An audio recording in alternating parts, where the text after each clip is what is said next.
Hi, it's Marty Manning. We are at the Herberger Theater for the Arizona Theater Company production of Sherlock Holmes and the Adventure of the Suicide Club. I'm going to tell you a little bit about that, but I thought it'd be kind of fun to give you a backstage look at the theater, and who better to do that than the stage manager, Glenn Bruner.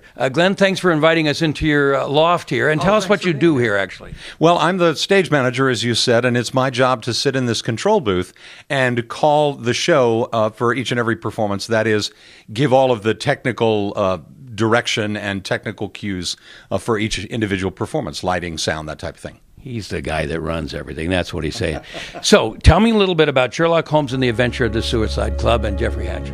Well, it's a play written by Jeffrey Hatcher, who's very familiar to Arizona Theater Company and our audiences. He's written a number of plays that we've done. And how did he come to write this play?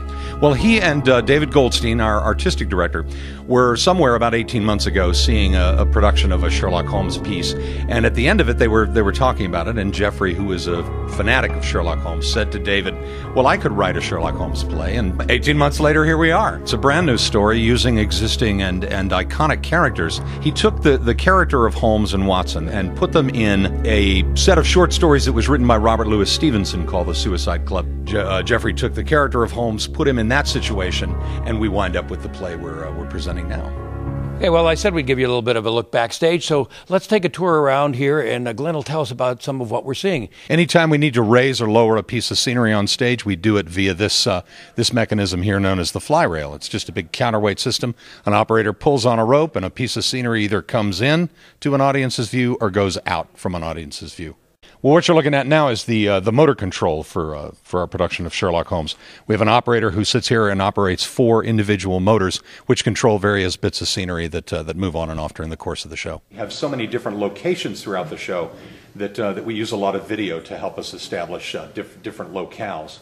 We need to make sure that when actors cross from one side of the stage to the other, that they stay out of the path of the projection so we don't get any big shadows on the screen.